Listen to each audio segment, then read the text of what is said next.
أعوذ بالله السميع العليم من الشيطان الرجيم. بسم الله الرحمن الرحيم. السلام عليكم ورحمة الله وبركاته. الحمد لله رب العالمين والعاقبة للمتقين ولا عدوان إلا على الظالمين. أشهد أن لا إله إلا الله وحده لا شريك له وأشهد أن سيدنا محمدا عبده ورسوله. اللهم صل وسلم على سيدنا محمد نورك الساري ومددك الجاري واجمعنا به في كل أطوار وعلى آله وصحبه وسلم يا النور. Alhamdulillah, bersyukur kita kehadrat Allah Subhanahu wa taala kerana pada petang yang mulia ini Allah Subhanahu wa taala himpunkan dan kumpulkan kita di satu majlis, di mana majlis memperingati baginda Nabi sallallahu alaihi wasallam. Mudah-mudahan Allah Subhanahu wa taala jadikan perhimpunan kita ini adalah perhimpunan yang dipandang oleh Allah Subhanahu wa taala dan dirahmati oleh Allah Subhanahu wa taala, khususnya kepada tuan rumah. Mudah-mudahan Allah Subhanahu wa taala masukkan cahaya-cahaya di dalam rumah, kemudian dikeluarkan segala zulumat, keburukan, kejahatan daripada rumah ini, dan diberikan kebahagiaan kepada ahli rumah ini dan kepada kita semua di dunia dan juga di akhirat. Di satu kisah disebutkan di dalam kitab Bahjatul Muhafid yang menceritakan tentang sirah Nabi sallallahu alaihi wasallam, ada seekor ayam.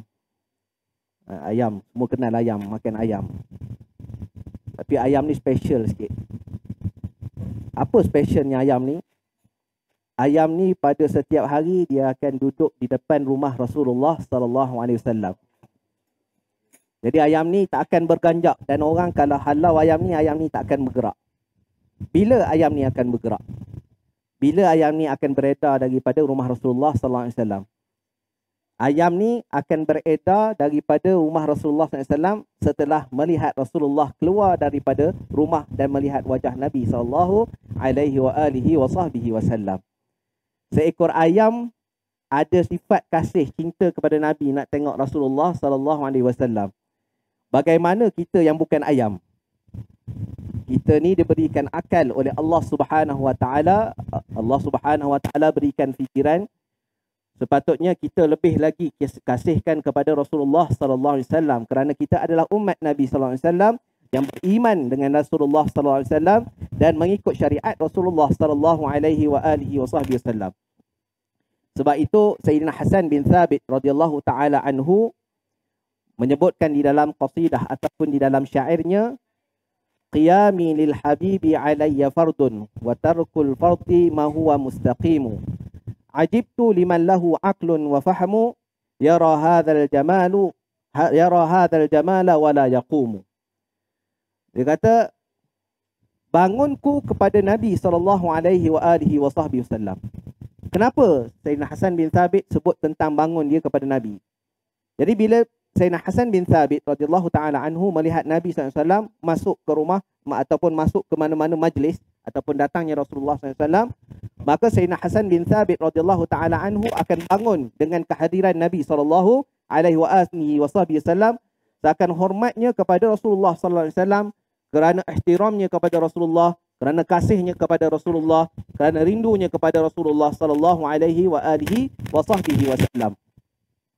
Maka dikatakan qiyami 'alal habibi, bangun kepada kekasihku, alayya fardun, adalah suatu kefarduan ke atasku. Wa tarkul fardhi ma huwa mustaqimun, meninggalkan kefarduan itu bukanlah sesuatu benda yang lurus.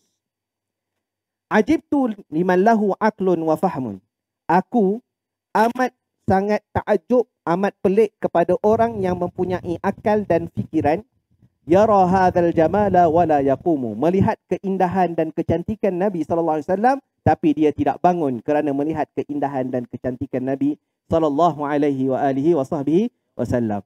Makanya sebentar tadi kalau kita tengok, kita bangun ketika mana melafazkan mahalul qiyam kepada Nabi sallallahu alaihi wasallam itu kerana menghormati akan kelahiran Rasulullah sallallahu alaihi wasallam. Sebab disebutkan sebelum akhir tadi, Qubaila fajrin abrazat syamsal huda zahara al-habibu mukarraman wa musana. Kerana Nabi SAW itu telah zahir ke bumi, ke dunia Allah Subhanahu wa taala dalam keadaan yang dimuliakan oleh Allah Subhanahu wa taala dan dipelihara oleh Allah Subhanahu wa taala. Mudah-mudahan kerana kita bangun kepada Nabi SAW, kerana Nabi itu dijaga, dipelihara oleh Allah Subhanahu wa taala, mudah-mudahan dengan asbab majlis ini, kerana apakah niat tuan rumah hari ini? Alhamdulillah, niatnya kerana ada yang nak bermusafir. Mudah-mudahan dengan permusafiran itu Allah Subhanahu wa taala berikan peliharaan, penjagaan yang sempurna sebaik-baiknya sehingga selesai urusan dan pulang kembali ke tanah air, dan Allah Subhanahu wa taala kekalkan perasaan cinta kepada Nabi SAW, kerana kita lakukan majlis umpama ini adalah untuk memasukkan perasaan kasih dan cinta kepada Rasulullah sallallahu alaihi wasallam. Bermaknanya di sini Nabi sallallahu alaihi wasallam, kalau kita tengok, Rasulullah hantar sahabatnya untuk pergi. Di antaranya Sayyidina Mu'adz bin Jabal radhiyallahu taala anhu. Sayyidina Mu'adz bin Jabal ketika mana nak diutuskan oleh Rasulullah SAW ke negeri Yaman, maka berjalan dengan Rasulullah hantar.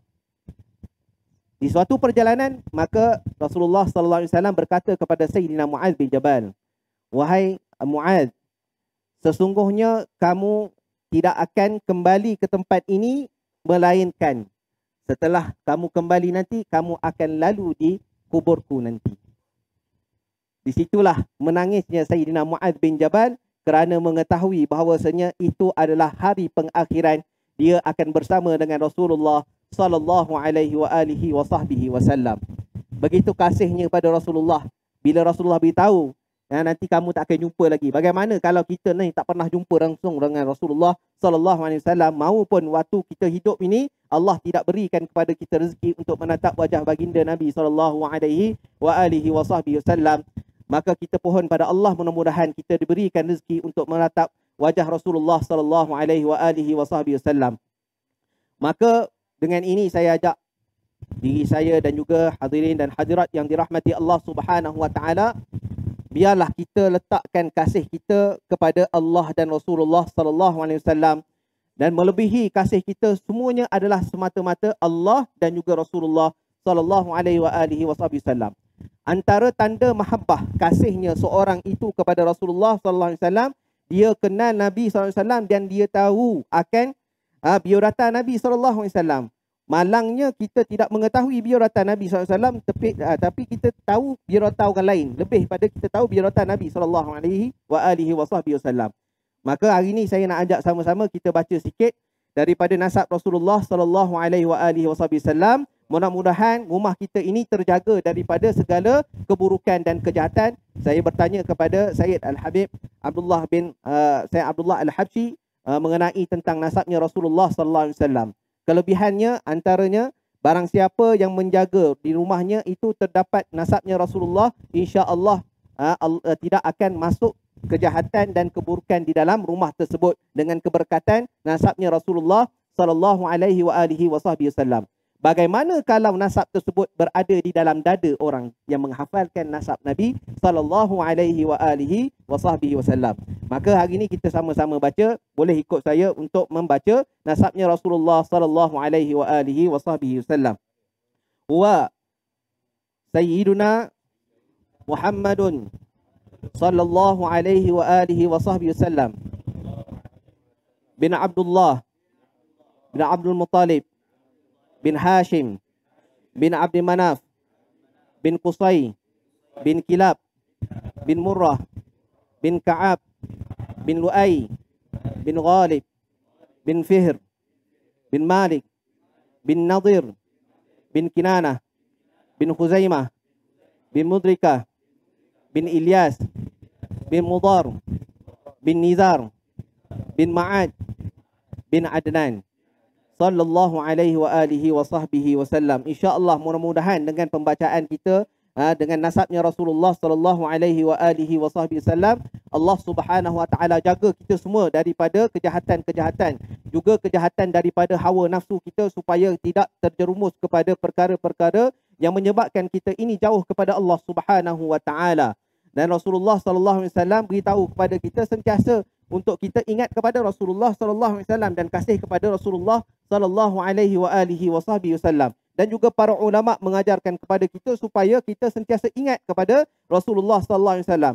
Oleh sebab itu kalau kita tengok banyak daripada karangan para ulama mereka mengarang Maulidun Nabi sallallahu alaihi wasallam. Bukan satunya Maulid Nabi sallallahu alaihi wasallam, bukannya Maulidul Diyaul Lami, ada Maulid Syaraful Anam, ada Maulid Simtud Durar, ada banyak lagi daripada maulid-maulid Nabi sallallahu alaihi wasallam dikarang adalah untuk kita baca dan kenal kepada Nabi sallallahu alaihi wasallam dan ingat kepada sirah perjalanan Rasulullah sallallahu alaihi wasallam.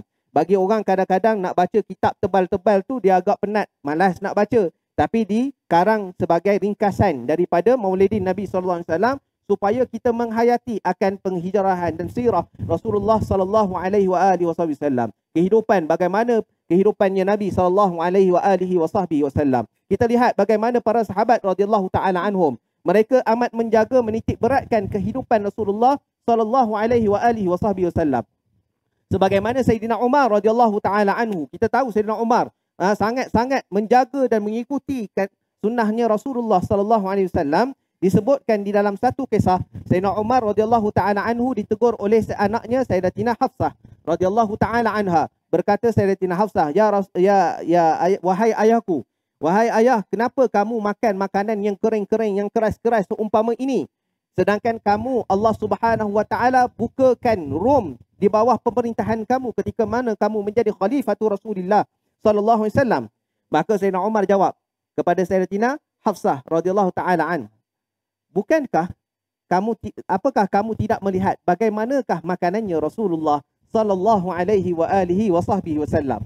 Sehingga kan kepada makanan Sayyidina Umar radhiyallahu taala anhu nak mengikut makanannya Rasulullah sallallahu alaihi wasallam. Bagaimanakah cara kehidupan yang lainnya daripada kehidupan Rasulullah sallallahu alaihi wasallam? Dan pernah diceritakan Sayyidina Abdullah bin Umar, anak kepada Sayyidina Umar radhiyallahu taala anhu, mengumpulkan 2 lauk di dalam satu sekali makan. Maka ditegur oleh Sayyidina Umar radhiyallahu taala anhu, wahai anakku, kamu lebihkan 1 lauk. Cukup dengan 1 lauk saja. Tapi kita masya-Allah berlauk-lauk, masya-Allah. Itu adalah rezeki daripada. Tapi mereka amat menjaga menitik beratkan bagaimana yang dilakukan oleh Rasulullah sallallahu alaihi wasallam. Maka kita ingat waktu kita nak buat sesuatu perkara, ikutlah cara bagaimana Rasulullah sallallahu alaihi wasallam. Setelah ini kalau ada orang nak bermusafir, ikutlah sebagaimana yang diajarkan oleh para ulama. Kita sebutkan nastaudi'ukumullahu fi malik wa dinik.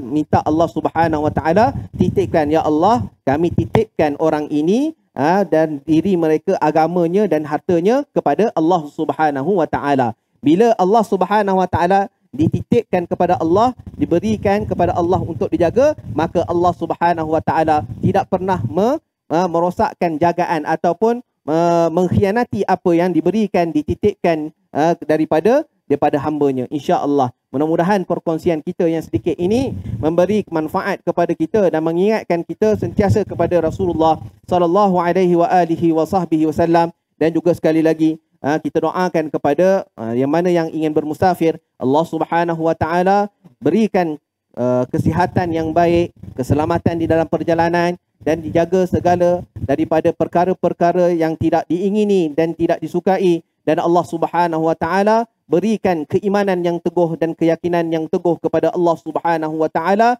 dan kelak pulang dalam keadaan betul-betul cinta kepada Allah dan cinta kepada Rasulullah sallallahu alaihi wasallam, dan mencapai apa jua yang dikehendak dan apa jua yang dihajati di tempat bermusafir kelak, insya-Allah. Amin ya rabbal alamin. Hadza wabillahi taufiq wal hidayah. Wassalamu alaikum warahmatullahi wabarakatuh.